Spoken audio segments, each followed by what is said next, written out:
morning, everyone. We welcome everyone here today in person and those joining us live streaming courtesy of Channel 12. I'm Joe Walsh, Chairman of the Board of PPAC. I'd like to also acknowledge Bob Flanders, who's Chairman of the Board of PFM. Bob, thanks for joining us today as well. We have come through an incredible year, but today we are pleased and excited to announce the reopening and next year's season at PPAC. Before we do that, however, I'd like to acknowledge the completion of the Webasset Street Facade Restoration Project. This building is 93 years old, and the facade obviously needed a great deal of work. This was planned before the pandemic, and the terracotta replacement tiles were custom made in California. The fact that we did not present shows this past year took 9 months for this project to be completed, and it was completed safely and expeditiously. Another feature is going to be new exterior lights, which will be programmed in many ways, making it possible for unique lighting effects for holidays and special events. The refurbishment was restoring 2,300 tiles, 400 new, 1,000 repaired, and 900 clean, all to restore the beauty and integrity of the facade in a historically accurate way. This project, which was $2.1 million, was the second largest construction project we've had here at the theater since moving the back wall back in 1995. This project was made possible by the PPAC restoration fee, grants from Champlain Foundation, and the Rhode Island Historical Preservation and Heritage Commission. I'd like to recognize the fine work of everyone who worked on it, in particular Alan Chili, our general manager. Pay a shout out to Alan for the great work that he did on that project. So we thank everyone, congratulate everyone involved, welcome everyone today, and I'm pleased to bring up Lynn Singleton, President and CEO for next season to be announced. Thank you.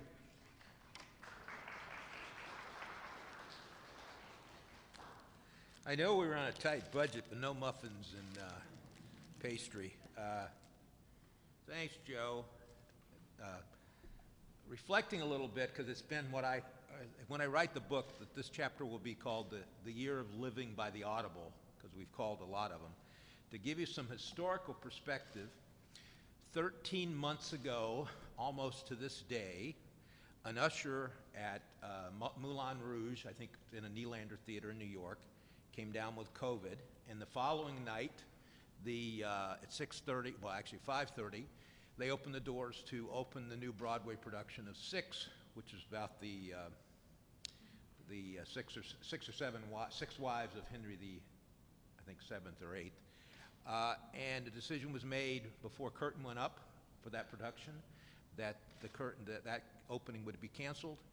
And since it was an opening, it was going to happen at 6:30 at night. Normally, curtains in New York open at 7:30, 8 o'clock.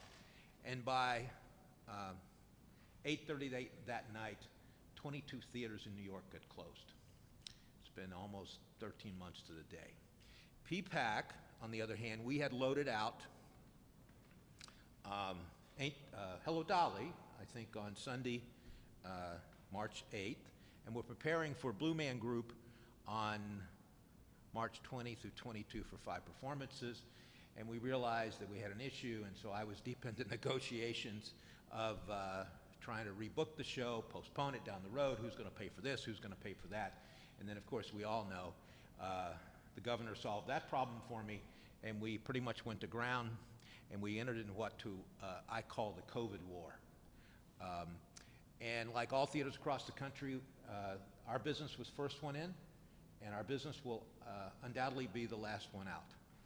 Catastrophic in that most theaters, including this one and the other ones that we're involved in, staff went down, were either furloughed, work shared, or laid off, and we functioned through this entire process of about 35% staff.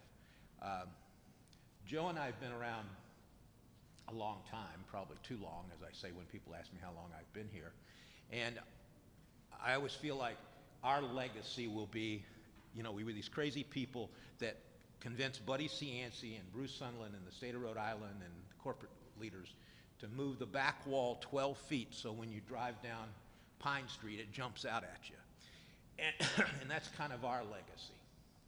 But I really believe, well, I know, that the legacy of the staff that's worked here for the last 13 months, guiding and protecting and making this building to continue to function for those 13 months, that will be their legacy. And that's very important, because we're going to come back and we're going to enter into what I call the reconstruction or the rehab. It's kind of like we've been in a very, very bad car accident. We're going to have to learn how to walk again and to run again and to function again. Having said that, as my staff knows, at the end of the day, it's all about the shows. And nobody gets in their car and drives in the suburbs and parks across the street and pays $20, $25 to park, come in and look at the beautiful building, say hi to me, Alan, PJ, and Joe, and get a chocolate chip cookie and leave. They're here for the shows. And our job has been, since these last 13 months, preparing for that. In many ways, kind of a strategic withdrawal. We would put it in place, and then we'd pull back. And the other piece is the comfort and safety of our patrons. And PPAC will be and always has been held to the highest standard. Having said that, we entered into an accreditation process, I want to get this right, with GBAC Star Accreditation, which is the Good Housekeeping seal of approval for cleaning and protocols for COVID in the United States. And there are two facilities in the state of Rhode Island that have received that accreditation. One is this building, and the other is Veterans Memorial Auditorium, which ironically, or interesting enough, we also run, manage. The other thing we're doing is, and we're in the process of doing this, and it's a major expense, but we're putting in, and I'm probably going to pronounce this wrong, a bipolar ionization filtering system, which is the top filtering system in the country. And certainly we're going to enact protocols that when people come here to see a show, they're going to have peace of mind and realize what's being done will be done well. So, with no further ado, we're pleased to announce that for the Takeo White Family Foundation Broadway series, the season will open with Pretty Woman, the musical, October 9th through the 16th, followed by return of the engagement of Hamilton, November 30th through December 12th, and I always know when I say that H word, it sucks the air out of the room. Next will be the prom, March 8th through the 13th, Oklahoma, March 22 through 27th, Ain't Too Proud to Beg, The Life Story of the Temptations, April 12th through the 17th, and My Fair Lady, May 11th through the 15th. Our encore series opens with a 25th anniversary tour of Rent, January 14th through the 16th, followed by An Officer and a Gentleman, February 18th through the 20th, and yes, the group that started all this, Blue Man Group, finally returns May 20th through the 22nd. Our Broadway specials will include holiday performances of Cirque Dreams Holiday, December 17th and 18th, and on our previous year's series, we had moved, our subscription series included Jesus Christ Superstar and Dear Evan Hansen, and those dates for Jesus Christ Superstar will be January 25th through the 30th, and Dear Evan Hansen, April 5th through the 10th. Before we go to the video, and there's probably somebody going to cue it, but let me just say this before we go forward. The other folks we'd like to thank is not only our board, our chairman, who's stuck with us, and we've always kind of looking what in front of us, but we're looking at the horizon, how we're going to get through this and get to the other side. But that also really includes our subscribers. And I must say, when we went out for renewal for our subscribers last, I think it was June, in the middle of summer, in the middle of the worst of this, we renewed at about 80%. And I was stunned. And now that only not includes us. That includes most theater across the country. And even though in our strategic withdrawal and regrouping time and time again, that 80% stuck. And even once we announced certain things and people got to feel better about the vaccine, we've continued. We've not only we've done very few refunds, but we've continued to sell new subscriptions. So that loyalty of our subscription base and the folks who come to this theater is gratifying and overwhelming, not only for me, but for the chairman and the board. So having said that, PJ, you want to play the video?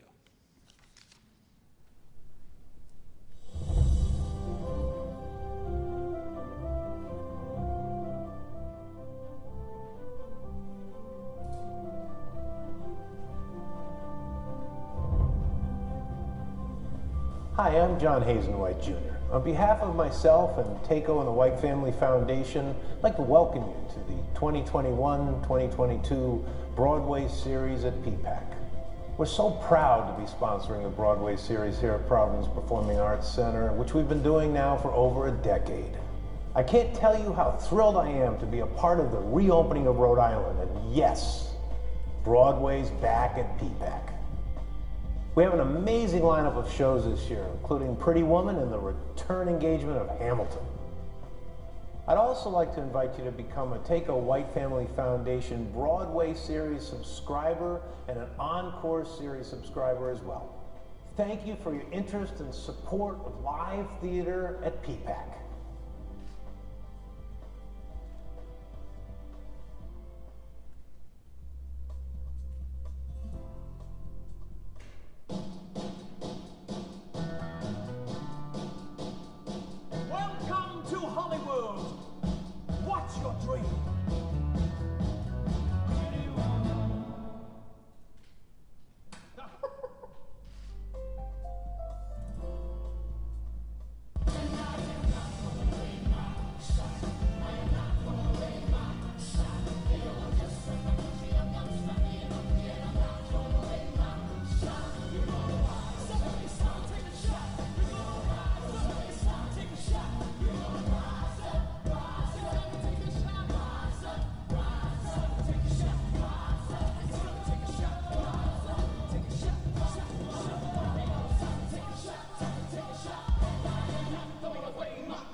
Hey Providence, this is Marcus Choi, and I play George Washington in the Philip Company of Hamilton. Now we can't wait to come back and perform for all of you live at PPAC this fall. Oh my God, it just feels like forever, but we're so excited. Now become a subscriber to the Takeo White Family Foundation Broadway series to access tickets to Hamilton. Visit ppacri.org for more information, and we'll see you live on stage in the room where it happens.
Providence! This is Christian Thompson. I play Smokey Robinson and Damon Harris in the Broadway cast of Ain't Too Proud, The Life and Times of the Temptations. We are excited to bring this show to the stage at PPAC next spring. Ain't Too Proud is part of the TACO and the White Family Foundation Broadway series, and we invite you to become a subscriber now. See you at the theater. From Lincoln Center Theater that brought you The King and I and South Pacific comes a revival of the most perfect musical of all time, My Fair Lady.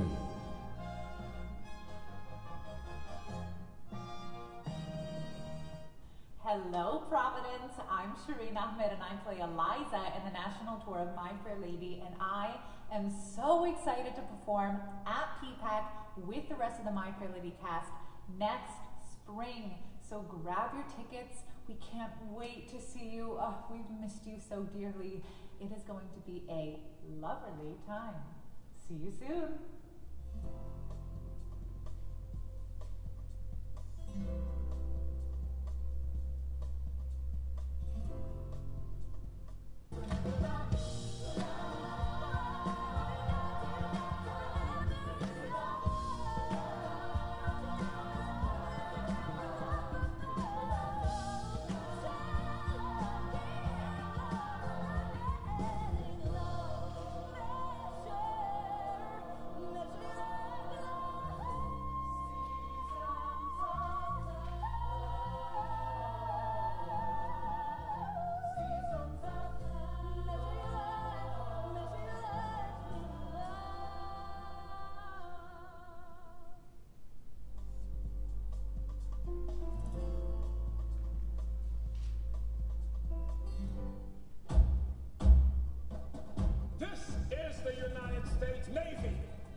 She could slap me over Christian.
Just to leave you something that you don't know, in case you're playing Officer and a Gentleman Trivia, the movie was originally staged, I think, in Virginia and Quantico, but when I read the book, read the script when they were producing this show, and a friend of mine, Steve Gable's a producer, who's also the producer of Ain't Too Proud to Beg and Jesus Christ Superstar.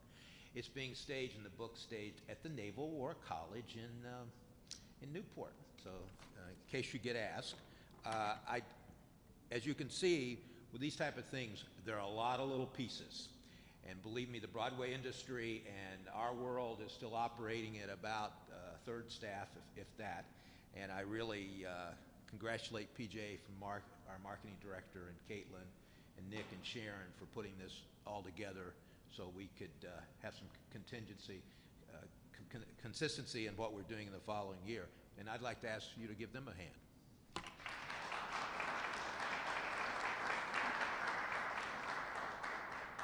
We're looking forward for the season. Reiterate thanking our sponsors, John Hazen White, who's always there for us, Channel 12, once again, Cox Media, Navigant Credit Union, Harbor One, Bank Newport, ABC 6, and Coast 93.3. I thank you for coming, and hope to see you in the fall. Thank you.